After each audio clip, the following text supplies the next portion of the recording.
today we're going to be talking about how your family can affect either the development of an eating disorder or your recovery, and what kind of family rules your family had around food and eating and bodies and so on. So I'm here with Anchor team member Leslie Bench, who is also an eating disorder and addiction specialist. And Leslie's going to start out just giving us a little context for this topic. So I'll turn it over to you, Leslie. Okay, I'm glad to talk about this topic this morning. One of the things that I think I've seen in my practice is clients who come to me, and this is both male and female. Recently, I've had a lot of men actually discuss this, and they were like, I've never been able to talk about the food rules in my family, how my mom and dad actually have affected me. So this has just actually been recently in the past month or two because I've been working with more men. So this is not just a woman, Well, let's talk about food rules since you mentioned it. Mm-hmm. So what do you mean when you say food rules? So one of the recent comments I've gotten was my mom would be on a diet and her fear around dieting translated to how I ate. That is, I've seen a lot recently. And when we talk about the body also, I know you probably have had the same number of patients that I have who say my mom was always on a diet and she was always making negative comments about her body. Yes, exactly. And I help clients understand how they internalize that. Some of them are beginning to, especially the guys, are beginning to talk about that right off the bat, and how their, mostly mom's influence really affects their body image.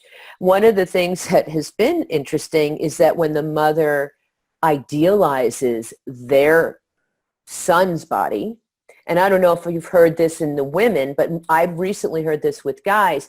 My mother would be like, oh, you've got the perfect body. You've got, you've got it all. And exactly, what winds up happening is they sneak and binge eat. And why is that a problem? Why wouldn't that be a good thing for, positive reinforcement or whatever? They felt so put off by the fact that their moms couldn't really handle their own body image, their own weight issues, and projected this ideal version onto these guys that they just developed their own fear about gaining weight and not being perfect. But the relationship with food got so messed up that a lot of them would closet eat, binge eat. Okay, so we have some people coming on live, and if any of you have questions for Leslie or for myself, we're talking about family rules. Please put your questions in the comments section and we'll answer them live. So I had a couple questions, Leslie, that I was going to shoot your way. How can families make an eating disorder worse or make it more likely for a child or a teenager to develop an eating disorder? Well, I think the number one thing about that is rigidity. Okay. And putting it in very black and white terms. So this food is good, this food is bad. You are not allowed to have that treat. And I've seen that a lot. Yeah, and also we've seen families that have some very well-meaning, some who've been told by their doctors your child is too big, and they've been put on diets when they were really young. And I don't know if anyone listening realizes that, dieting is often, very, very often, the first step toward developing an eating disorder. So those are a couple of things. What about if you've been in treatment for an eating disorder and then you come back into the family, or you just are with your family over the holidays? What kinds of things do your patients say that families do that trigger them? Oh, you look so much better, thinner. Yeah. Like, oh, you've lost some weight. Or conversely, I had a client discharged from a center and she had put on weight. And she met with her mom and told her straight up before she even saw her mother, please do not comment on my weight. Please do not comment on my plate. So that's something that people who are coming out of a treatment program or who are in recovery can set boundaries with their family members about what's okay and what's not okay.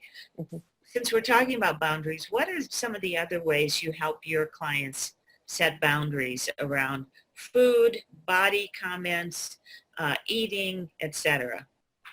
Well, I think there's a paradox to that. I think a lot of these cycles continue because clients haven't had the opportunity to really feel the feelings that have come from being maybe berated by food rules and being criticized by families or again put up on that pedestal. So what I usually start with is beginning to get them to have a relationship with their feelings, especially around mealtime and especially around food. And I use the emotional eating workbook a lot of times for that. Emotional eating workbook. Your emotional eating workbook I have found extremely helpful. So that's like a first step to start a dialogue. And once they can sort of begin to navigate through the feelings, then I encourage them to become their own parent in terms of how they want to manage their emotions, their affect, and their food. So why is it a problem if they haven't dealt with their own emotions? How does that affect their ability to set boundaries with their family? What I've really seen is that many clients like to numb with food.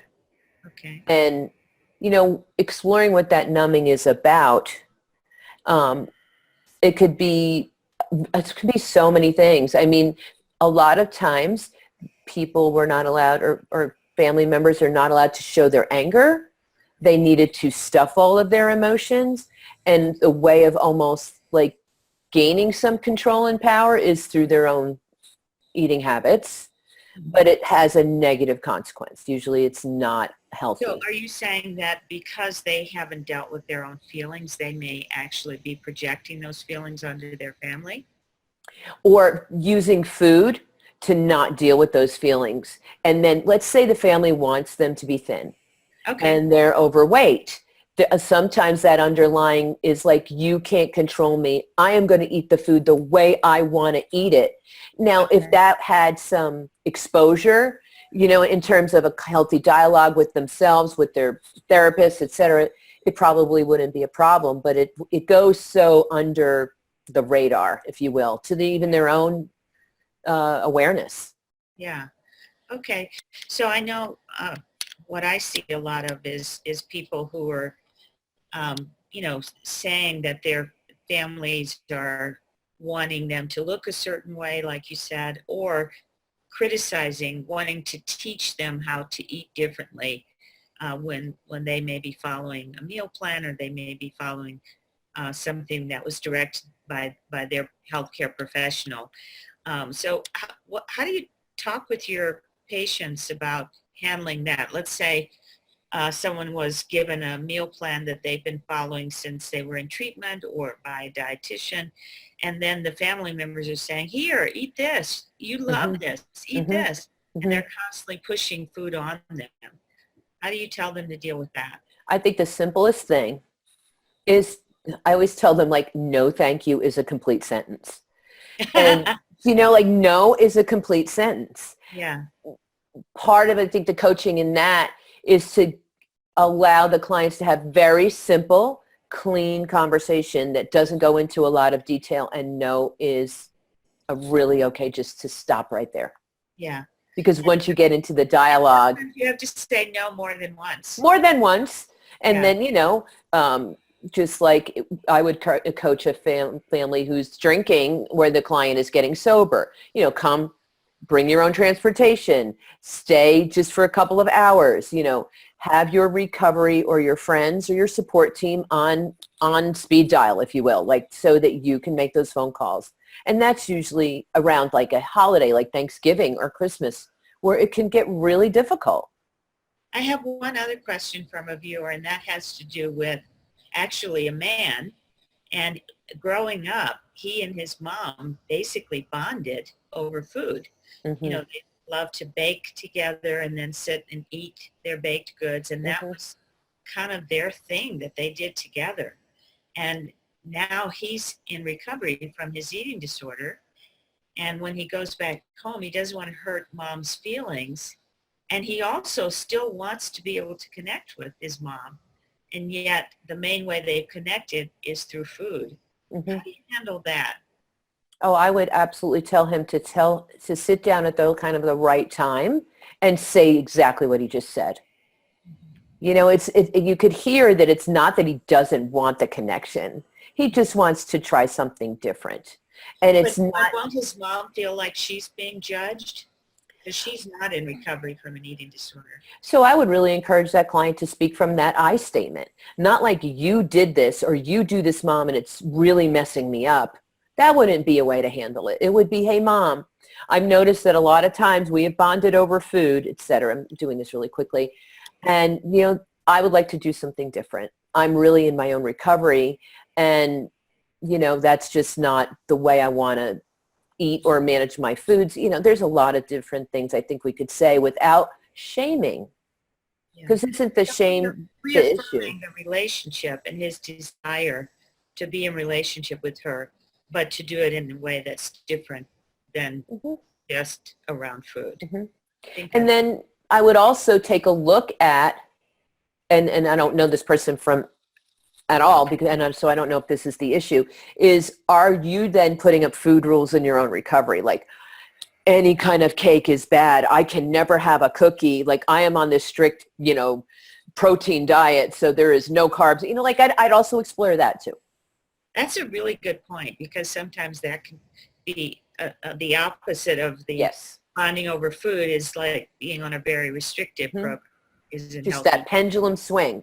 Like, you know, just really looking at that swing. And if that swing isn't there, then I would definitely work on the relationship and the communication. Yeah. One of the things that I've done in my family, because we have a lot of big eaters in my family too, is to institute a Thanksgiving, like a Thanksgiving.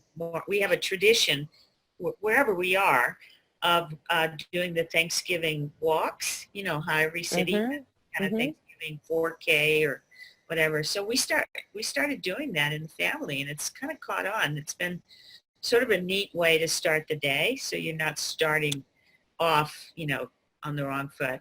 But I think if we want to leave people with something, it's to, just like I do in the emotional eating workbook, is to ask everyone to become more aware of what the rules are in your family about food, your body, eating, etc., and see if you have a list of things that have affected you personally, those family food rules, and then see which ones you want to keep and which ones you might want to change. And then, as Leslie talked about, maybe setting boundaries around the things that you need support with your family. And if you need help with that, you know, talking to a therapist about how to do that. And, you know, not shaming other people who aren't on the same path as you are, because in every family where there's an eating disorder, there's, you know, a bunch of other people who are still in their disordered eating. So it's not okay to shame them or to try to tell them what to do. You want to meet them where they are with love and share your experiences, but that's it. Did I miss anything? Is there anything else you'd like to add? The one thing I guess I would also like to add is, and that I really picked up from using the workbook, is to have a new relationship with the comfort of food. You know, so, and that goes back to the example of the mom and the son, just not going like, okay, I can never enjoy a piece of apple pie or my favorite food. And I think that that's important, really, because I like to think that not all black and white, like, so not everything is bad. Like you and your family, you just talked about how how you guys have managed to take the big eating and incorporate some other changes to bring in a better, more rich experience. So I think it's important to just really look at helping clients understand that it's really okay to like the foods, that you like. To like your family foods. Yes, too. exactly. I grew up in the South, so we had a lot of soul food. Mm-hmm. I still love soul food. I may not eat it every day. I may not eat fried chicken every day. I could eat collard greens every single day. And sometimes I do. Mm-hmm. But you know, but I still love those foods. And I Mm-hmm. think that there's nothing wrong with that, as you say. So it's really about finding your own, what works for you more than anything. Mm-hmm. All right. Thanks, Leslie. You're Thanks. welcome.